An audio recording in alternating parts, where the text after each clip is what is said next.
রাজধানীর ইমানুয়েলস কনভেনশন সেন্টারে চলছে সেরা রাঁধুনি সিজন ৮-এর ঢাকা জোনের দ্বিতীয় দিনের অডিশন পর্ব।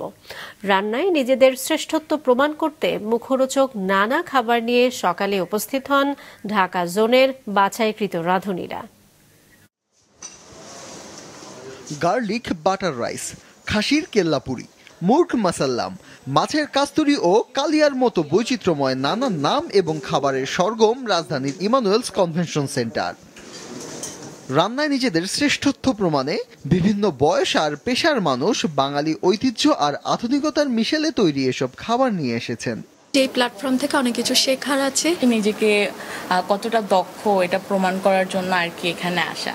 সেরা রাঁধুনি সিজন ৮ ঢাকা জোনের দ্বিতীয় দিনের এই অডিশন পর্বে নারীদের পাশাপাশি সমানতালে অংশ নিয়েছেন পুরুষ প্রতিযোগীরাও। নিজেকে সেরাদের সেরা দেখতে চাই, নিজেকে একজন সেলিব্রিটি শেফ হিসেবে দেখতে চাই আমি। বিচারকরা বলছেন এরকম প্রতিযোগিতার মাধ্যমে উঠে আসবে নতুন শেফ। সেরা রাঁধুনি আই ফিল আমাদের শেফসদেরকে ওর হোম কুকসদেরকে ওই প্ল্যাটফর্মটা দেয় এই ইন্ডাস্ট্রিতে আসার জন্য। নিজস্বতা বজায় রাখতে হবে। আমি যেই কুজিনই রান্না করি না কেন, আমার নিজস্বতা সেখানে থাকাটা খুবই জরুরি।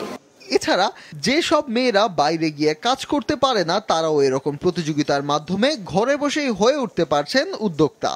মেয়েরা তো বাইরে গিয়ে চাইলেও অনেক সময় সংসারের জন্য কাজ করতে পারে না, তো এই যে ঘরে বসে উদ্যোক্তা হয়ে ওঠা, এর জন্য আমি মনে করি সেরা রাঁধুনিরই সবচাইতে বড় কৃতিত্ব।